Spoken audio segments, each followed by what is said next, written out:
नमस्कार दोस्तों, मैं अमन स्वागत करता हूं आपके अपने YouTube चैनल एजुकेशन हब पे। यह सी टेट के पेपर सेकेंड का सामाजिक अध्ययन के प्रीवियस ईयर का क्वेश्चन पेपर है, जो कि आपके एग्ज़ाम के लिए काफ़ी हेल्पफुल हो सकता है। तो चलिए शुरू करते हैं बिना किसी देरी के। अगर अभी भी आपने चैनल को सब्सक्राइब नहीं किया है तो चैनल को सब्सक्राइब अवश्य कर दें। तो चलिए शुरू करते हैं। यहाँ पे जो पहला प्रश्न पूछा गया है वह है आपका कि एक तमिल शब्द जो तीन राजवंशों जिसमें कि चोला, चेरा और पांड्य के प्रमुखों के लिए प्रयोग होता था वह क्या था। ऑप्शन है दक्षिणापथ या महामंडलेश्वर या राजा राजदेवा या मूवेंदार। तो हम यहाँ पे बात करते हैं कि चोला, चेरा और पांड्यों के लिए जो एक शब्द यूज हुआ करता था तीनों को संयुक्त रूप से, उसे हम लोग मूवेंदार के नाम से जानते थे। तो आपका सही ऑप्शन होता है डी। अब बेसिक तौर पे इसके बारे में जाने तो मूवेंदार जो है वह एक तमिल शब्द है जो कि तीन राजवंशों जिसमें कि चोल, चेर और पांड्य के प्रमुखों के लिए प्रयोग होता था। मूवेंदार अर्थ तीन प्रमुखों का होता है। मूवेंदार के बारे में हमें संगम साहित्य से पता चलता है।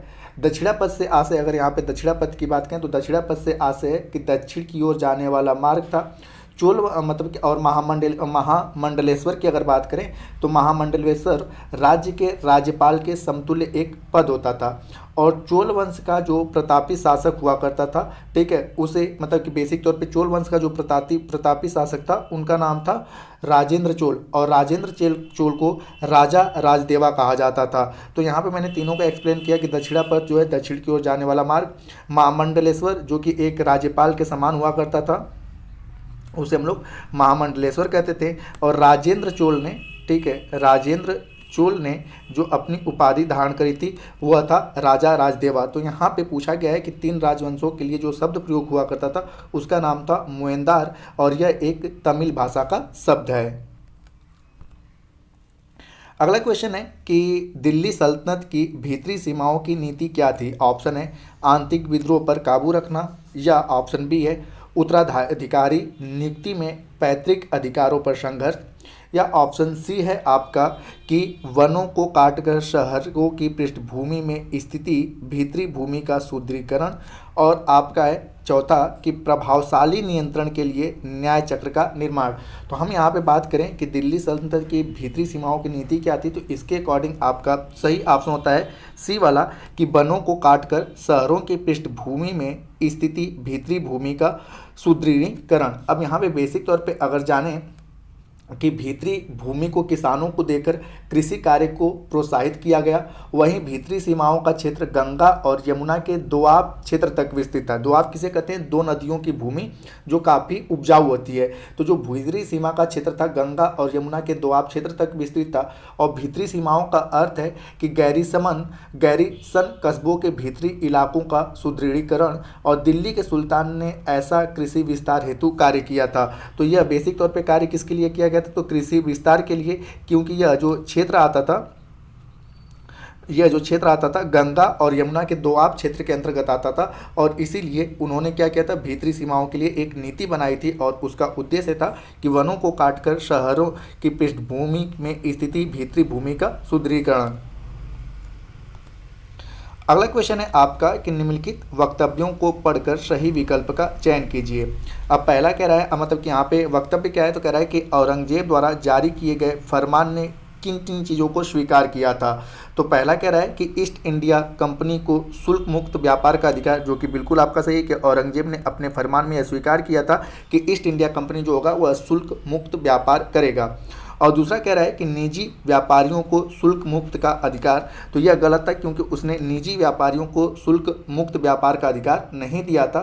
तो इस प्रकार से आपका सही ऑप्शन होता है केवल ए वाला आपका सही है। अब जानते हैं इसके बारे में कि औरंगजेब के द्वारा जारी किए गए फरमान ने ईस्ट इंडिया कंपनी को शुल्क मुक्त व्यापार को अधिकार स्वीकृत किया, और ईस्ट इंडिया कंपनी की जो स्थापना थी साल 1600 में हुई थी, और यह कंपनी भारत में व्यापार के लिए आई थी, लेकिन धीरे धीरे अपना शासन स्थापित किया। औरंगजेब ने यह अधिकार बेसिक तौर पे कंपनी को 1691 में दिया था। ठीक है, औरंगजेब ने शुल्क मुक्त का जो व्यापार था वह कंपनी को कब दिया था? 1691 में दिया था।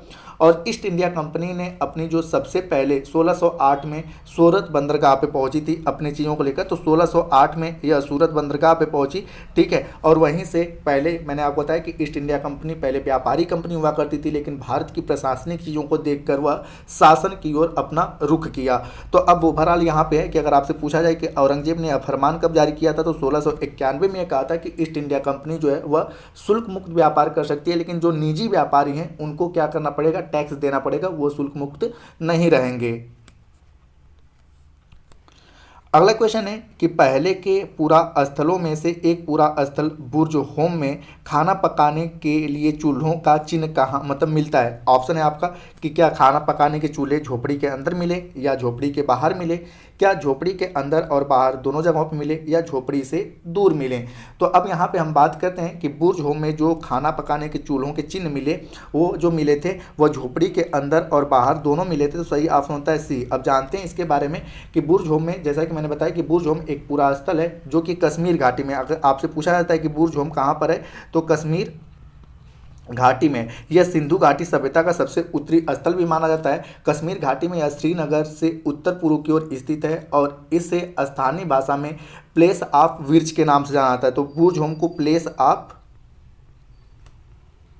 विर्च के नाम से भी जाना जाता है बुर्ज होम को स्थानीय भाषा में।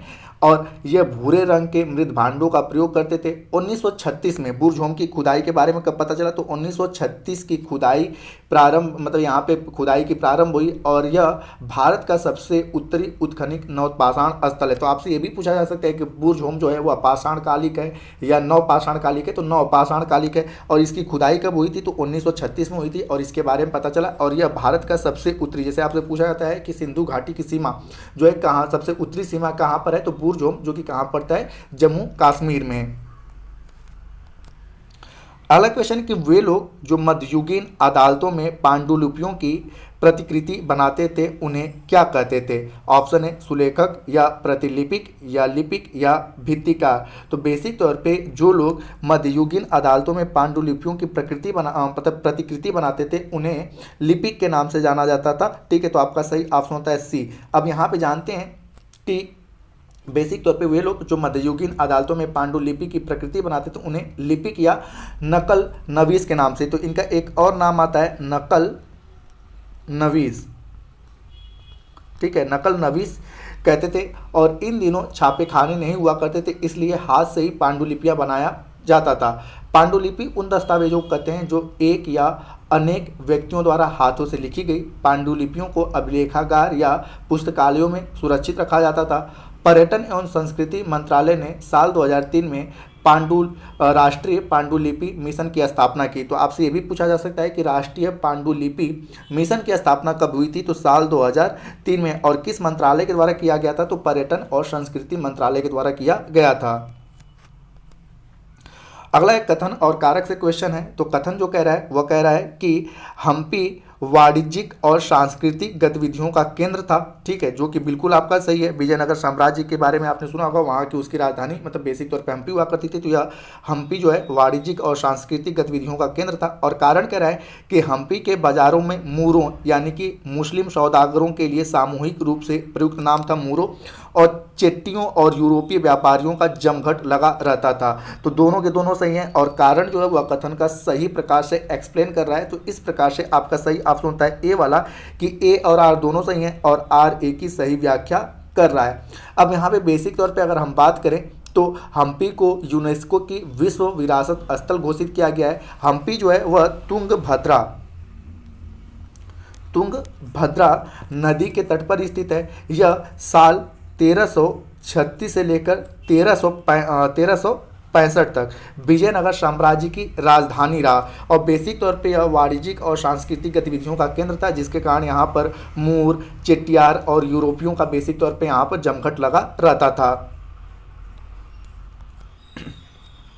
अगला क्वेश्चन है आपका कथन और कारण से ही है, तो इसको जानते हैं यहाँ पर। तो कथन कह रहा है आपका, यहाँ पे कह रहा है कि भारत में ब्रिटिश राज से संदर्भ में निम्नलिखित कथन ए और आर को पढ़िए। तो कथन कह रहा है कि ईस्ट इंडिया कंपनी ने अपने राज्य क्षेत्र में अस्थायी बंदोबस्त और माहलवारी बंदोबस्त को लागू किया था, जो कि बिल्कुल सही है कि ईस्ट इंडिया कंपनी ने ही अस्थायी बंदोबस्त लाया था और माहलवारी बंदोबस्त को भी शुरू किया था।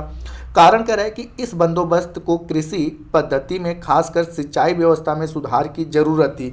तो आपका जो कारण है वह गलत है। अब यहाँ पे कह रहा है कि सही विकल्प का चयन कीजिए। तो अब यहाँ पे देख सकते हैं कि ए तो सही है लेकिन आर गलत है, तो आपका सही ऑप्शन होता है सी। अब बेसिक तौर पे इसके बारे में जानते हैं कि ईस्ट इंडिया कंपनी ने अपने राज्य क्षेत्र में अस्थायी बंदोबस्त और माहलवारी बंदोबस्त लागू किए थे। अस्थायी बंदोबस्त लॉर्ड कॉर्नवालिस के द्वारा 22 मार्च साल 1723 को, ठीक है, 1723 को लागू किया गया। और यहाँ पर अगर हम बात करें अस्थायी बंदोबस्त को इस्तमरारी के नाम से भी जानते हैं, इस्तमरारी बंदोबस्त के नाम से भी जाना जाता है। और यहाँ पे अगर बात करें कि माहलवाड़ी व्यवस्था ईस्ट इंडिया कंपनी ने, अगर माहलवाड़ी की बात करें तो ईस्ट इंडिया कंपनी ने इसे साल 1822 में उत्तर प्रदेश, पंजाब और मध्य प्रदेश में लागू किया गया था। और ईस्ट इंडिया कंपनी ने, आपको पता है कि जो पहली बार अपने व्यापारी बेड़ों के साथ आई थी 1608 में आई थी, कहाँ पर, सूरत में।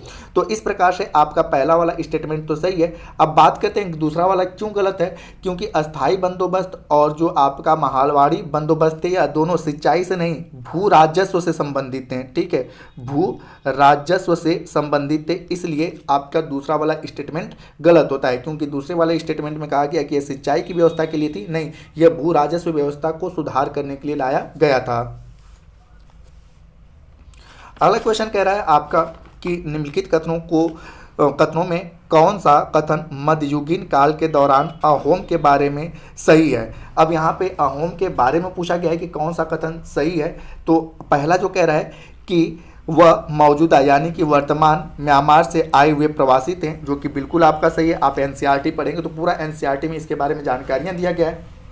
और दूसरा कह रहा है कि अहोम राज्य उनकी सेना के लिए स्वैच्छिक सेवाओं पर निर्भर था, तो जो कि बिल्कुल आपका गलत है, बी वाला आपका गलत है। और सी वाला कह रहा है कि ग्रामीण समुदायों ने कृषकों को जमीन वितरण में निर्णायक भूमिका निभाई, तो ये आपका सी वाला भी ऑप्शन आपका सही होता है। तो इस प्रकार से आपका सही ऑप्शन होता है डी वाला, कि ए और सी तो सही है परंतु बी गलत है। अब जानते हैं यहाँ पर कि क्यों आपका बी वाला गलत है। तो अहोम की अगर बात करें तो अहोम राज्य जो है वह वर्तमान के म्यांमार से आए हुए प्रवासी थे और ग्रामीण समुदायों ने कृषकों को जमीन वितरण में निर्णायक भूमिका निभाई। आगे की अगर बात करें तो अहोम जो है दक्षिण चीन की मोंग यानी कि माओ या म्यांमार के हुकाओ घाटी में पाए जाते हैं, ठीक है। तो म्यांमार के कहाँ पे, हुकाओ, ठीक है, हुकावे आता है। तो म्यांमार के दक्षिण चीन में जो है म्यांमार के हुकावे घाटी में बेसिक तौर पे अहोम पाए जाते हैं और अहोम लोग बेसिक तौर पे ताई जनजाति के वंशज हैं। तो अहोम की अगर बात करें तो यह किस जनजाति के, ताई जनजाति के वंशज हैं। और ब्रिटिश लोगों ने अहोम राजाओं के साथ यानडुबू की संधि की, ठीक है, और यह संधि 1826 में प्रथम आंग्ल वर्मा युद्ध के बाद हुई थी। तो यानडुबू की संधि, आपसे पूछा जाए कि यानडुबू की संधि का संबंध किससे है, तो अहोम और अंग्रेजों के बीच में जो संधि हुई थी उसे हम लोग बेसिक तौर पे यानडुबू की संधि कहते हैं। और यह संधि कब हुई थी, तो आपने पता है कि अंग्रेजों और वर्मा के बीच में जो प्रथम आंग्ल, ठीक है, वर्मा युद्ध हुआ था 1826 में, ठीक है। उसके बाद यानडुबू की संधि की गई अंग्रेजों के द्वारा, किसके द्वारा, अंग्रेजों ने और अहोमों के बीच हुई थी। तो ये पूरा इसका एक्सप्लेन रहा, ठीक है। तो इस प्रकार से आपका सही ऑप्शन होता है डी। अगला क्वेश्चन है कि निम्नलिखित कथनों पर विचार कीजिए एवं सही विकल्प का चयन कीजिए, ठीक है। अब यहाँ पर जो कथन कह रहा है आपका कि पहला जो स्टेटमेंट है वह कह रहा है कि पंडिता रमाबाई ने पूना में एक विधवा गृह की स्थापना की जहाँ विधवा महिलाओं को पनाह दी जाती थी, जो कि बिल्कुल सही है। पंडिता रमाबाई के बारे में आप पढ़ेंगे तो यह संस्कृत की विद्वान थी और ज़्यादातर इन्होंने अपनी स्टडी अपने घर पर ही की थी और वह बेसिक तौर पे हिंदू धर्म में जो विभिन्न प्रकार की कुरीतियाँ थी उनको दूर करना चाहती थी और उसमें भी एक था विधवा विवाह। तो इन्होंने मतलब कि एक विधवा गृह की स्थापना की जहाँ पे विधवा महिलाओं को बेसिक तौर पे पनाह दी जाती थी। तो पहला वाला स्टेटमेंट तो बिल्कुल सही है। दूसरा वाला जो कह रहा है आपका स्टेटमेंट, तो दूसरा वाला स्टेटमेंट कह रहा है कि पंडिता रमाबाई संस्कृत की प्रकांड विदुषी थी। जैसा कि मैंने आपको पहले ही बताया कि यह संस्कृत की प्रकांड विदुषी थी। ज़्यादातर इनकी पढ़ाई अपने घर पे हुई थी। इन्होंने सेल्फ स्टडी करके संस्कृत के बारे में, संस्कृत की भाषा पर अपनी महारत हासिल करी थी। तो दूसरा वाला भी स्टेटमेंट आपका सही होता है। और तीसरा वाला स्टेटमेंट कह रहा है आपका कि पंडिता रामाबाई ने निम्न जाति की महिलाओं की दुर्दशा पर एक किताब लिखी थी। तो यह गलत है, क्योंकि पंडिता रमाबाई ने निम्न जाति नहीं उच्च जाति की महिलाओं की दुर्दशा पर एक किताब लिखी थी। तो इस प्रकार से सी वाला स्टेटमेंट आपका गलत होता है। तो सही ऑप्शन कौन सा होता है? बी वाला, कि ए और बी तो सही है परंतु सी वाला गलत है। अब जानते हैं पंडिता रमाबाई के बारे में। तो पंडिता रमाबाई ने पूना में विधवा गृह की स्थापना की, जहां विधवा महिलाओं को पनाह दी जाती थी, तथा पंडिता रमाबाई संस्कृत की एक प्रकांड विदुषी थी। 1919 में ब्रिटिश सरकार ने इनको कैसर ए हिंद से नवाजा था। किसे? पंडिता रमाबाई को 1919 में इन्हें कैसर ए हिंद की उपाधि दी थी। इनका बेसिक तौर पे जो इनका जो क्षेत्र था वह था मैसूर रियासत के एक ब्राह्मण परिवार में इनका बेसिक तौर पे जन्म हुआ था। और इनके पति की मौत के बाद इन्होंने आर्य महिला समाज की भी इन्होंने स्थापना की थी। रमाबाई ने बिपिन बिहारी नामक दलित जाति के एक वकील से विवाह किया और 1883 में वह इंग्लैंड गई और ईसाई धर्म स्वीकार कर लिया। ठीक है, तो 1883 में यह इंग्लैंड चली गई और वहाँ पर जाकर इन्होंने बेसिक तौर पे ठीक है ईसाई धर्म को स्वीकार कर लिया। और आगे चल के कि इन्होंने जो अपनी पुस्तक लिखी उस पुस्तक में ठीक है निम्न नहीं उच्च जाति की महिलाओं की दुर्दशा पर एक किताब लिखी थी। इस प्रकार से आपका सी वाला स्टेटमेंट गलत होता है।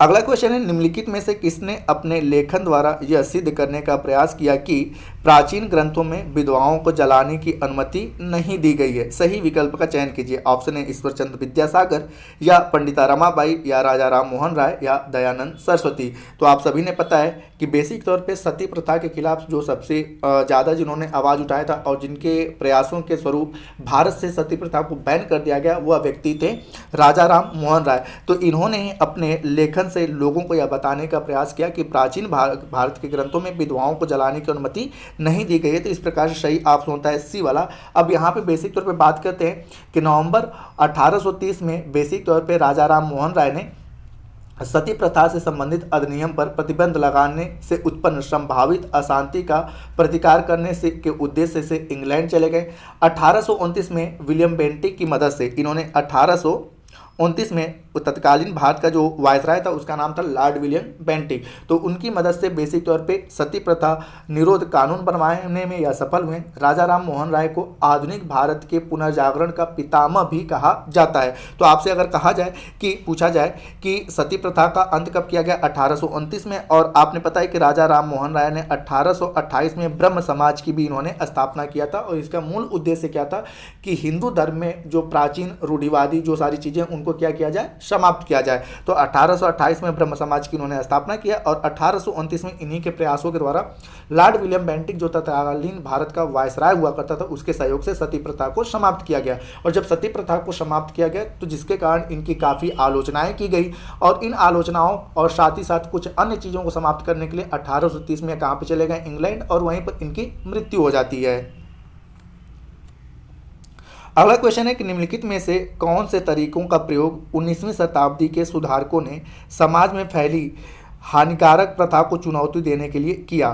ठीक है, तो ऑप्शन है कि प्रथाओं के विरुद्ध यानी कि विरोध में धरना देना। दूसरा है जो लोग इन प्रथाओं का अनुसरण करते थे उनको विशेष नाम से पुकारना। तीसरा कह रहा है कि प्राचीन धार्मिक ग्रंथों में ऐसे श्लोक या वाक्य संदर्भित करने का प्रयास करते थे जो उनकी सोच का समर्थन करते हों।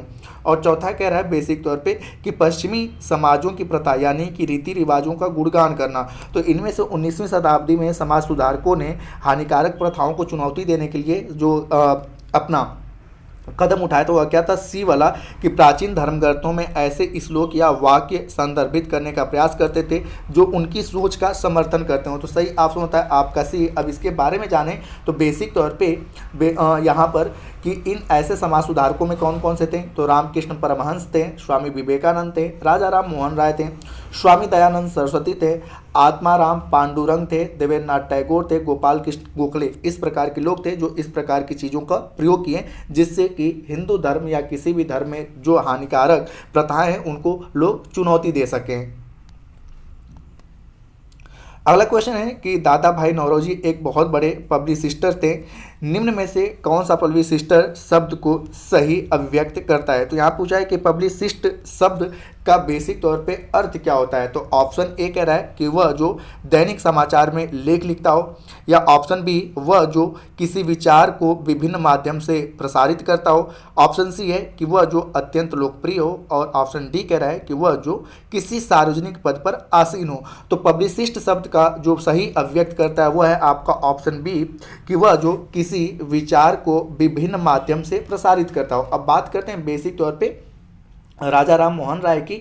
तो यहाँ पे साहब सबसे पहले तो राजा राम मोहन राय और उसके साथ साथ पब्लिसिस्ट। तो पब्लिसिस्ट का मतलब क्या होता है, तो पत्रकार, प्रचारक या अखबार नवीसी। दादा भाई नौरोजी को भारत का बेसिक तौर पे वयोवृद्ध पुरुष कहा जाता है। और पब्लिसिस्ट का मैंने बेसिक तौर पे अर्थ बताया कि अखबार के जरिए, पत्रचार के जरिए या मतलब कि या पत्रकार के जरिए लोगों को बेसिक तौर पे क्या करना कि अपने विचारों को प्रसारित करना, उसी को हम लोग क्या कर लेते हैं, पब्लिसिस्ट कहते हैं। ठीक है, अखबार के जरिए, ठीक है, पत्रचार के जरिए या अपने विचारों के जरिए, अपने मतलब कि अपने विचारों के जरिए लोगों को मोटिवेट करना कि इस प्रकार की जो प्रथाएं वह क्या है, गलत है। तो इसी को हम लोग क्या कहते हैं, पब्लिसिस्ट करते हैं। अब बात करते हैं दादा भाई नौरोजी की। तो दादा भाई नौरोजी को grand old man of India यानी कि भारत का वयोवृद्ध पुरुष कहा जाता है। राष्ट्र गप्तार, बेसिक तौर पे इनकी एक पत्रिका थी जिसका नाम आता है राष्ट्र गप्तार। ठीक है, राष्ट्र गप्तार नामक इनका इन्होंने प्रमुख पत्र का संपादन किया, और साथ ही साथ इनका सबसे ज़्यादा नाम होता है कि इन्होंने एक बुक पब्लिश की थी जिसका नाम था poverty and un British rule in India. ठीक है, poverty and un British rule India इनकी काफ़ी फेमस बुक आती है कि इसमें बेसिक तौर पर बताया कि धन के बहिर्गमन का सिद्धांत, कि किस प्रकार से ब्रिटिश जो है भारत से धन को कहाँ पर लेकर जा रहे हैं, ब्रिटेन में लेकर जा रहे हैं। तो ये दादा भाई नौरोजी की उपलब्धियाँ रहीं।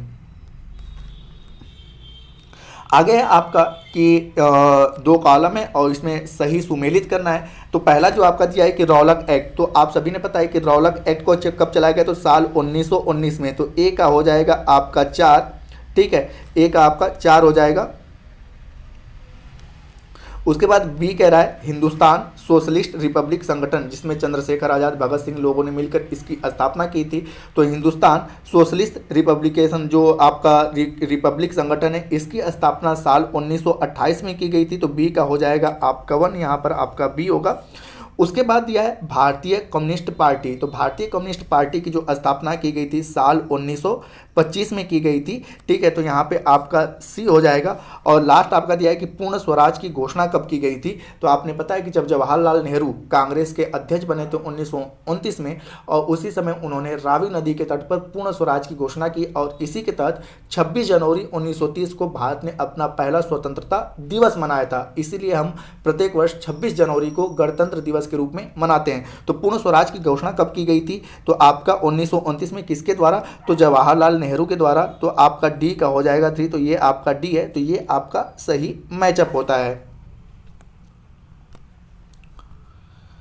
अगला क्वेश्चन है आपका कि स्वतंत्र भारत में राज्यों के गठन के संदर्भ में निम्नलिखित कथन किसने दिया था। ठीक है, तो अब यहाँ पे स्टेटमेंट दिया है, और वह स्टेटमेंट किसका है, तो बात करते हैं यहाँ पर कि स्टेटमेंट क्या है। तो राष्ट्रवाद की बढ़ावा देने वाली हर चीज़ आगे बढ़नी चाहिए, और उसके रास्ते में रुकावट डालने वाली हर चीज़ को खारिज कर दिया जाना चाहिए। हमने यही कसौटी भाषाई प्रांतों पर भी अपनाई, और इस कसौटी के हिसाब से हमारी राय यानी कि हमारी मांग को समर्थन दिया जा सकता है। तो अब यह स्टेटमेंट किसने दिया था, ऑप्शन है जवाहरलाल नेहरू या बी.आर. अम्बेडकर या मोहनदास करमचंद गांधी या सरदार पटेल। तो ये जो स्टेटमेंट है यह है आपके सरदार पटेल का। तो सही ऑप्शन होता है डी। ठीक है, तो आपका सही ऑप्शन होता है डी। अब इसके बारे में अगर बात करें तो स्वतंत्र भारत में राज्यों के गठन के संदर्भ में यह जो कथन है वह सरदार पटेल का था।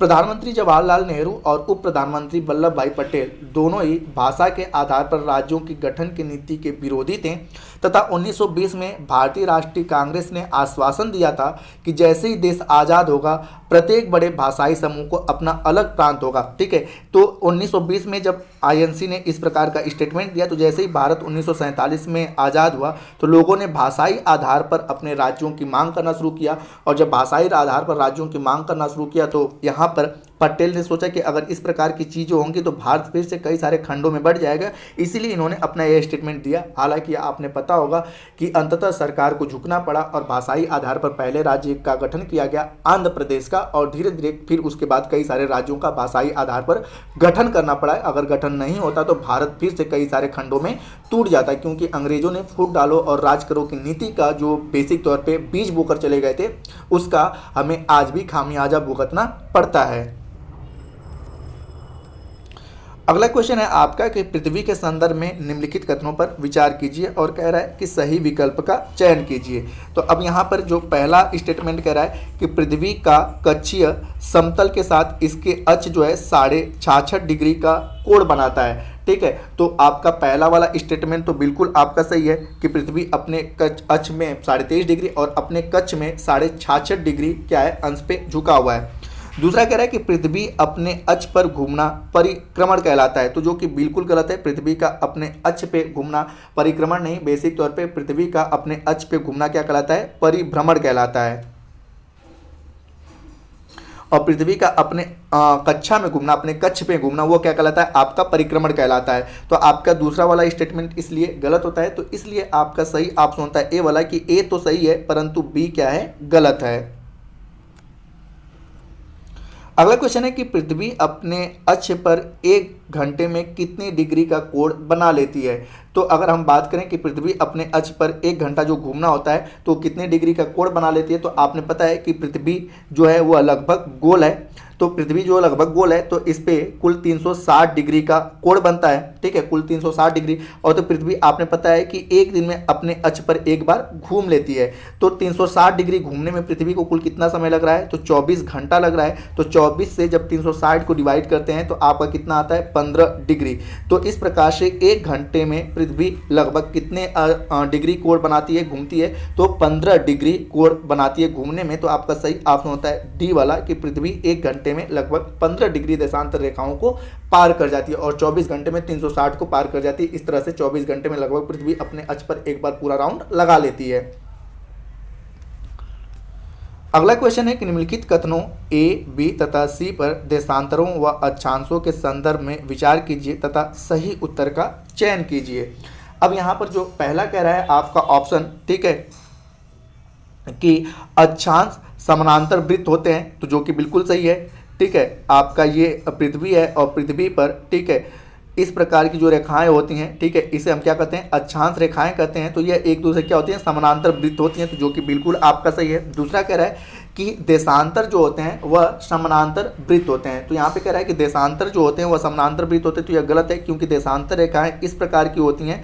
ठीक है, तो यह समानांतर नहीं, क्योंकि बेसिक तौर पे ध्रुवों पर जाके क्या होती है, सारी रेखाएं आपस में क्या होती हैं, मिल जाती हैं। तो इस प्रकार से देशांतर को हम समानांतर वृत्त नहीं कह सकते, तो दूसरा वाला स्टेटमेंट गलत है। अगला कह रहा है कि देशांतर अर्धवृत्त होते हैं, तो यह बिल्कुल सही है कि जितने भी देशांतर रेखाएं बनते हैं वो क्या करते हैं, अर्धवृत्त पृथ्वी पर बनाते हैं। तो आपका तीसरा वाला स्टेटमेंट आपका बिल्कुल सही है। तो इस प्रकार से आपका सही ऑप्शन होता है सी वाला कि ए तथा सी तो सत्य हैं लेकिन बी आपका गलत है। क्यों गलत है, मैंने आपको बताया कि देशांतर जो होते हैं वो समानांतर वृत्त नहीं होते, क्योंकि ध्रुवों की ओर यह सारी रेखाएं आपस में क्या होती हैं, मिल जाती हैं, इसलिए यह समानांतर वृत्त नहीं बनाते हैं। जबकि अक्षांश क्या होते हैं, एक समानांतर वृत्त का निर्माण करते हैं। और अक्षांश और देशांतर रेखाओं की बात करें तो यह पृथ्वी पर एक काल्पनिक रेखाएं हैं। ठीक है, अगला है आपका कि निम्नलिखित कथनों ए तथा बी पर विचार कीजिए तथा सही विकल्प का चुनाव कीजिए। और यहाँ पे कह रहा है कि सही विकल्प का चुनाव करना है हमें। तो पहला जो कह रहा है आपका कि अपने स्थान से ध्रुव तारे का कोण माप कर आप अपने स्थान का अक्षांश जान सकते हैं, जो कि बिल्कुल आपका सही है। ठीक है, कि हम अपने स्थान से ध्रुव तारे का कोण मापकर अपने स्थान का अक्षांश जान सकते हैं। आपने पता है कि ध्रुव तारा एक ऐसा तारा है जो हमेशा उत्तर में दिखाई देता है रात के भोर के समय में। ठीक है, दूसरा कह रहा है कि पृथ्वी पर किसी स्थान की स्थिति बताने के लिए उसे स्थान के अक्षांश व देशांतर रेखाओं की जानकारी आवश्यक है, तो यह भी बिल्कुल सही है। अब यहाँ पे कह रहा है कि ऑप्शन, तो यहाँ पे ए और बी तो दोनों तो सही हैं, लेकिन बी जो है वह ए की सही व्याख्या नहीं कर रहा है, तो आपका सही ऑप्शन होता है बी वाला। अब जानते हैं इसके बारे में कि हम अपने स्थान से ध्रुव तारे का कोण मापकर अपने अक्षांश को तो जान सकते हैं, क्योंकि पृथ्वी के उत्तरी ध्रुव के ठीक ऊपर, ठीक है, ध्रुव तारा है जो क्षितिज से 90 डिग्री ऊपर है। और यदि हम भूमध्य रेखा पर हैं तो ध्रुव तारा नहीं देख सकते हैं, क्योंकि हमारी स्थिति 0 डिग्री पर है और ध्रुव तारे को उत्तर का तारा भी कहा जाता है। अक्षांश और देशांतर से पृथ्वी के किसी भी स्थान की स्थिति बताई जा सकती है, जैसे कि भारत की स्थिति जो है वह 8 डिग्री 4 मिनट 37 डिग्री मतलब 8 डिग्री 4 मिनट उत्तरी अक्षांश लेकर आपका है 37 डिग्री 6 मिनट उत्तरी अक्षांश तक, और देशांतर की अगर बात करें तो 68 डिग्री, ठीक है, 68 डिग्री 7 मिनट, ठीक है, पूर्वी देशांतर से लेके 97 डिग्री 25 मिनट पूर्वी देशांतर तक क्या है भारत की स्थिति। तो यही कह रहा है कि पृथ्वी के किसी भी स्थान की स्थिति बताने के लिए अक्षांश और देशांतर रेखाओं की जानकारी होना आवश्यक है। तो बी वाला भी स्टेटमेंट सही है, लेकिन बी जो है वह ए का सही व्याख्या नहीं कर पा रहा है। अगला एक, निम्न में से कौन सा अलवण जल का स्रोत नहीं है? तो अलवण जल किसे कहते हैं? तो बेसिक तौर पे जो जल क्या होता है, मीठा होता है, ठीक है। लवण जल जो क्या होता है, खारा होता है, तो वह लवण जल होता है, और अलवण जल जो क्या होता है, मीठा होता है। तो आपने पता है कि महासागर क्या होता है, बेसिक तौर पे लवणीय होता है, ठीक है। ताल, नदियाँ और हिमनद जो है वह क्या है, आपके मीठे पानी के जल है, तो मीठे पानी के स्रोत हैं, यानी कि ये सारे के सारे क्या हैं, आपके अलवण है। और महासागर जो है वह क्या है, आपका लवणीय जल का एग्जाम्पल। तो यहीं पे यही पूछ रहा है कि अलवण जल का स्रोत कौन सा नहीं है, तो आपका अलवण जल के स्रोत में जो आएगा वह कौन सा आएगा, आपका सही ऑप्शन होता है ए, क्योंकि महासागर जो है वह लवणीय जल का स्रोत है, न कि अलवण जल का स्रोत है। तो आपका सही ऑप्शन होता है ए वाला। अगला क्वेश्चन कह रहा है कि निम्नलिखित कथनों ए, बी और सी को पढ़िए तथा उन कथनों का चयन कीजिए जो अंतर्जनित बलों के कार्य हैं। तो यहाँ पे अंतर्जनित बलों के बारे में पूछ रहा है और आगे कह रहा है कि सही विकल्प का हमें चयन करना है। पहले कह रहा है कि आज सुबह 6 बजे अफगानिस्तान में भूकंप आया, तो भूकंप जो है वह अंतर्जनित बल का ही कारण है, ठीक है, तो ए वाला बिल्कुल सही है। और दूसरा कह रहा है कि माउंट फ्यूजी लावा फेंके जा रहा है, तो ये भी सही है, क्योंकि पृथ्वी के अंतर्जनित बल लगता है, जिसके कारण मतलब विभिन्न सारे ज्वालामुखियों से लावा निकलता है। तो आपका बी वाला भी कथन आपका सही है। तीसरा कह रहा है कि हिमोद यानी कि मोरेन ने जर्मेन पर निक्षेप के निशान छोड़े हैं। तो ये हिमनद जो है, ठीक है, जो जर्मेन के निक्षेप छोड़ते हैं वह अंतर्जनित बल का उदाहरण नहीं है। तो आपका सही ऑप्शन होता है ए वाला, कि ए और बी जो स्टेटमेंट करा है वह अंतर्जनित बल का उदाहरण है। और यहाँ पर अगर हम हिमनद की बात करें कि जो निक्षेपों का निशान छोड़ते हैं वह क्या है, आपका बहिर्जनित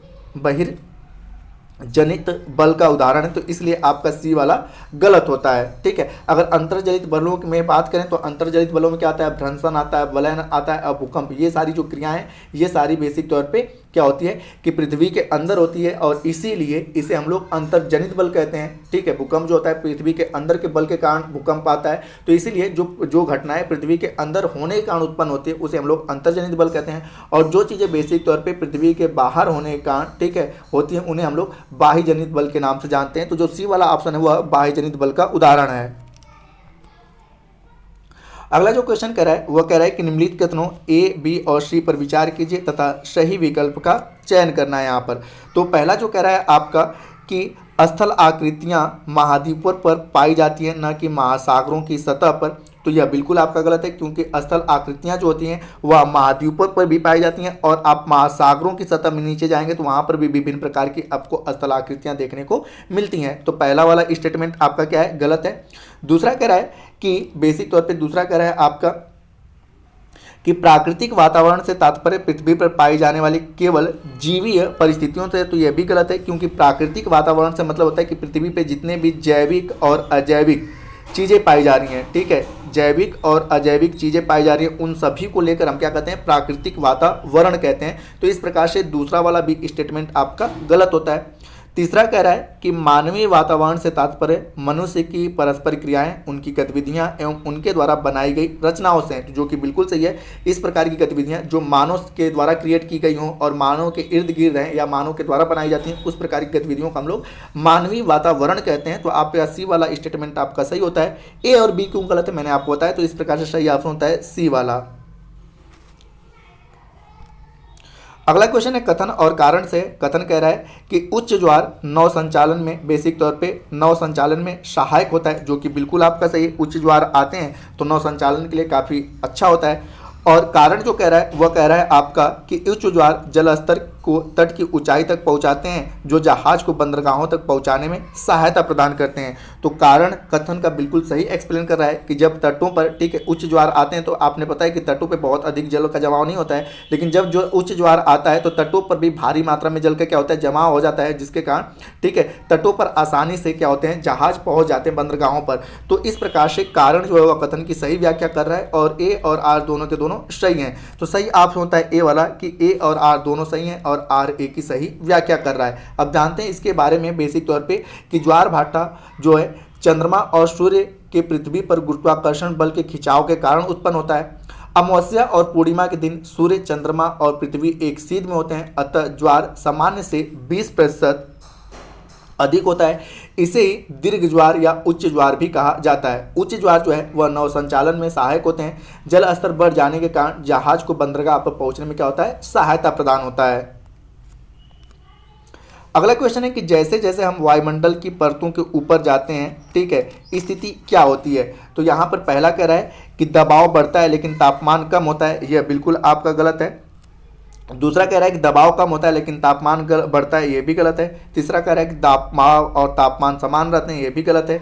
चौथा कह रहा है कि दबाव कम होता जाता है लेकिन तापमान में परिवर्तन होता रहता है, तो जो कि बिल्कुल आपका सही है। जैसे आपने पता है कि हमारे पृथ्वी पर, ठीक है, हमारे पृथ्वी पर कुल वायुमंडल की 5 परतें हैं, क्षोभ मंडल, ठीक है। तो आप जैसे जैसे, ठीक है, पृथ्वी के ऊंचाई पर जाओगे, पृथ्वी का जो गुरुत्वाकर्षण बल है वो क्या होता है, कम होता जाता है, जिसके कारण दबाव भी क्या होता है, कम होता जाता है। वायुमंडलीय दाब भी, जैसे जैसे आप ऊंचाई पर जाते हो वायुमंडलीय दाब का प्रेशर भी क्या होने लगता है, कम, क्योंकि पृथ्वी के गुरुत्वाकर्षण बल के कारण ही वायुमंडलीय दाब है। और आपने पता है कि जैसे जैसे हम ऊपर जाते हैं जी का मान क्या होता है, कम होता जाता है, तो वायुमंडलीय दाब तो कम होगा।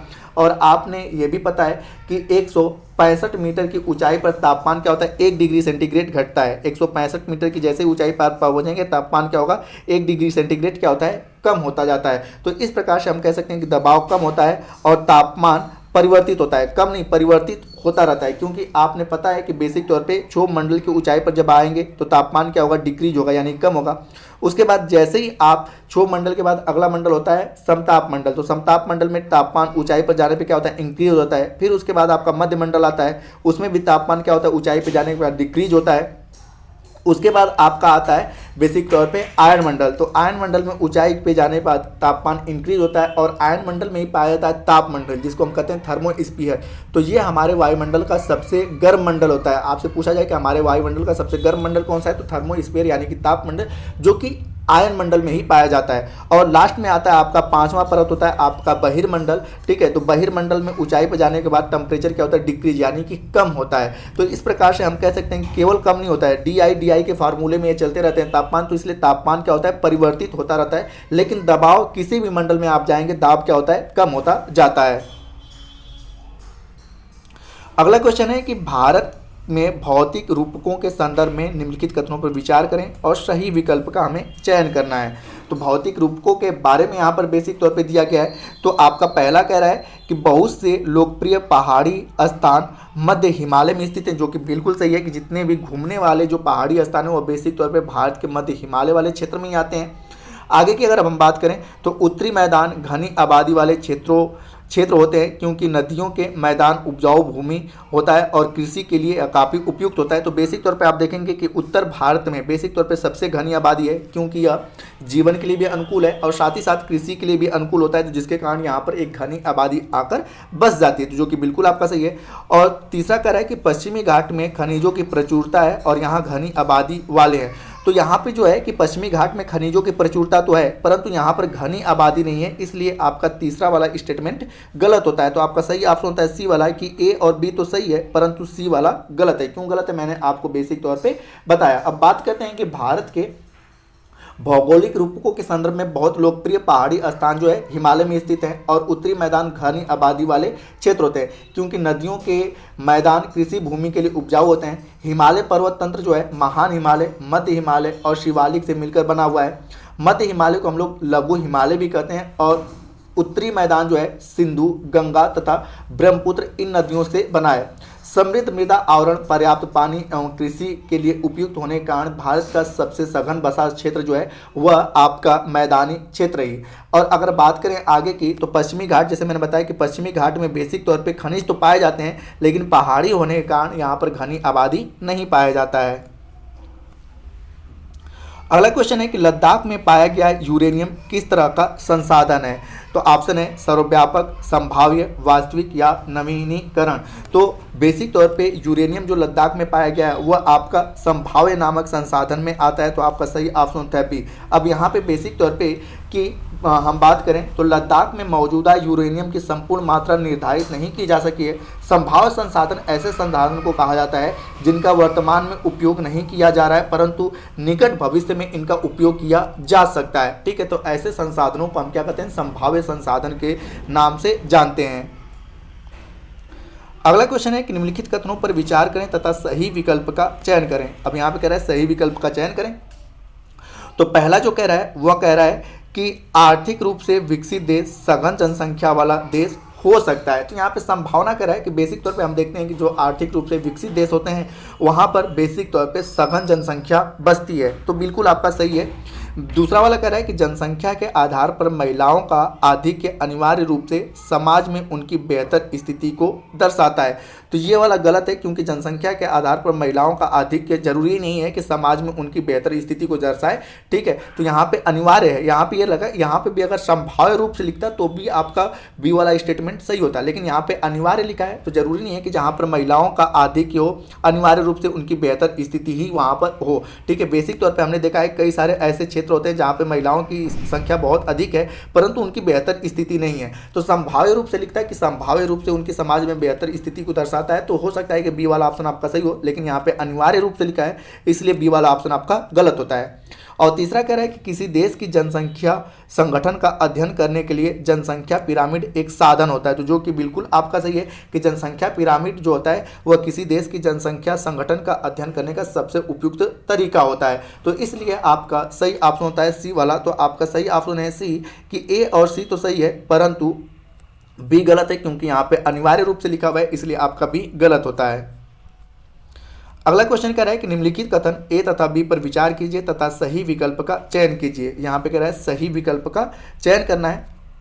तो पहला जो कह रहा है वह कह रहा है आपका कि कृषि क्रियाकलाप विश्व के उन्हीं प्रदेशों में संकेंद्रित है जहां फसल उगाने के लिए उपयुक्त कारक विद्यमान है, जो कि बिल्कुल आपका सही है। जहां पे फसल उगाने के लिए, जैसे कि आप देखोगे कि उत्तर भारत में फसल उगाने के लिए उपयुक्त कारक हैं। हमारे यहाँ वायु मतलब वातावरण भी सही है, जल भी पर्याप्त मात्रा में उपस्थित है और मृदा भी क्या है, उपजाऊ है। तो ऐसे जगहों पर ही सबसे अधिक मात्रा में कृषि कार्यकलाप होता है, तो बिल्कुल ए वाला आपका सही है। दूसरा कह रहा है कि डेयरी तथा कुक्कुट उत्पादन कृषि तंत्र के निर्यात के अंतर्गत आते हैं, तो जो बिल्कुल सही है, क्योंकि बेसिक तौर पे कुक्कुट जो उत्पादन होता है ज़्यादातर इसको एक्सपोर्ट यानी कि निर्यात करने के लिए किया जाता है और दुग्ध उत्पादन भी बेसिक तौर पे निर्यात करने के लिए ही उत्पादित किया जाता है। तो इस प्रकार से आपका बी वाला भी ऑप्शन सही होता है। तो सही ऑप्शन होता है सी कि ए और बी दोनों सही हैं।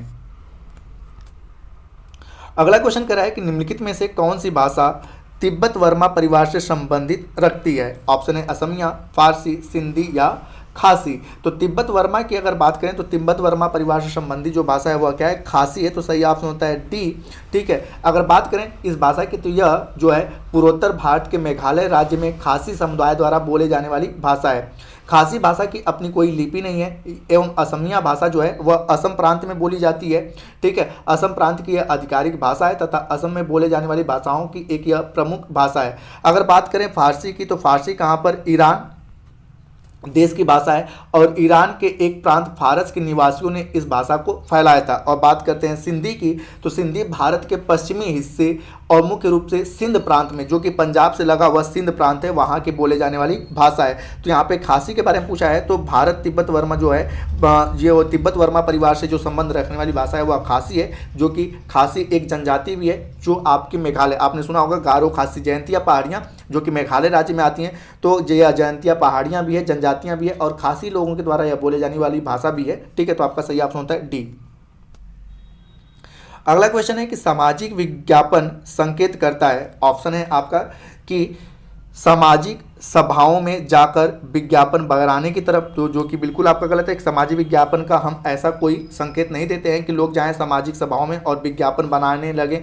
दूसरा कह रहा है कि विज्ञापन बनाने में समाज के भिन्न भागों के लोगों को शामिल करने की तरफ, यह भी आपका सही नहीं होता है। अगला है कि सामाजिक संदेश वाले विज्ञापन बनाने की तरफ, तो यह बिल्कुल सही है कि हम जो सामाजिक विज्ञापन बनाते हैं तो सामाजिक विज्ञापन में विभिन्न प्रकार के क्या होते हैं, सामाजिक संदेश होते हैं और लोग इस संदेश के जरिए क्या हो, जागरूक हों। तो इसका मुख्य उद्देश्य क्या होता है कि सामाजिक संदेश वाले विज्ञापन बनाने की तरफ सामाजिक विज्ञापन संकेत करता है। और चौथा कह रहा है कि सामाजिक समारोह में विज्ञापन बनाने की तरफ, तो ये आपका गलत होता है। तो आपका सही ऑप्शन क्या है, तो सामाजिक विज्ञापन जो संकेत करता है कि सामाजिक संदेशों वाले विज्ञापन लोगों के जरिए लोगों के यहाँ पहुंचे।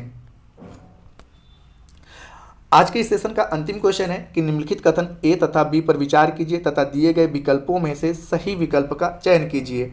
अब यहाँ पर पहला जो स्टेटमेंट कह रहा है कि सरकार के 2 या 2 से अधिक स्तर होते हैं, जो कि बिल्कुल आपका सही है कि सरकार के 2 या 2 से अधिक स्तर होते हैं। ठीक है, आपने देखा होगा कि सरकार केंद्रीय स्तर, राष्ट्रीय स्तर, राज्य स्तर और स्थानीय स्तर पर भी होता है। आपने पता है कि एक केंद्र की सरकार होती है, एक राज्य की सरकार होती है, उसके बाद स्थानीय स्तर पर क्या होती है, ग्राम पंचायतें होती हैं। तो यह बिल्कुल आपका स्टेटमेंट सही है कि सरकार 2 या 2 से अधिक स्तर की होती है, भारत में हम देख सकते हैं। दूसरा कह रहा है कि कानून, कराधान और प्रशासन के मामले में प्रत्येक स्तर पर अपना अधिकार होता है। ठीक है, तो यह बिल्कुल आपका सही है कि कानून बनाना हो, ठीक है, राज्य अपना कानून बना सकती है, केंद्र भी कानून बना सकती है। ठीक है, कराधान मतलब कि कर से संबंधित मतलब कि जो कानून बना होता है उसे हम लोग कराधान कहते हैं। और प्रशासन की कहीं पर किसी प्रकार की स्थितियाँ, भारत एक विविधता वाला देश है, तो हर जगह पर प्रशासन की स्थितियाँ क्या है, आपका अलग अलग है। तो हर एक राज्य क्षेत्र, ग्रामीण क्षेत्र या केंद्र सरकार अपने अनुसार, ठीक है, कानून भी बना सकती है, कराधान भी बना सकती है और प्रशासन भी बना सकती है। लेकिन आपने पता है कि सर्वोच्च शक्तियां, अगर कहीं पर कोई विवाद उत्पन्न हो रहा है तो सर्वोच्च शक्तियां किसके पास है, केंद्र के पास निहित है। सामान्य स्थिति में ग्राम पंचायत हो, राज्य सरकार हो या केंद्र सरकार हो, अपने अनुसार कराधान भी लगा सकती है, कानून भी बना सकती है और प्रशासन भी अपने अधिकार क्षेत्र में ले सकती है। लेकिन जब कहीं पर, ठीक है, टकराव की स्थिति उत्पन्न होती है तो उस स्थिति में सर्वोच्च शक्ति किसके पास है, केंद्र सरकार के पास है। तो हालांकि आपका ए और बी दोनों ऑप्शन सही होता है, तो इस प्रकार से सही ऑप्शन होता है बी वाला कि ए और बी दोनों सत्य हैं। तो दोस्तों ये सी-टेट का जो था वह सेकेंड पेपर के समाज विज्ञान का 8वां वीडियो था। उम्मीद करता हूं कि आपको यह वीडियो पसंद आ रहा होगा। वीडियो पसंद आए तो वीडियो को लाइक करें, कमेंट करें तथा अपने दोस्तों के साथ शेयर करें तथा चैनल पर नया है तो चैनल को सब्सक्राइब अवश्य करें तथा इस पीडीएफ को प्राप्त करने के लिए आप हमारे टेलीग्राम से जुड़ सकते हैं, जिसका लिंक वीडियो के डिस्क्रिप्शन में दिया हुआ है। तो वीडियो के अंत तक बने रहने के लिए धन्यवाद। मिलते हैं जल्दी नेक्स्ट 9th वाले वीडियो में।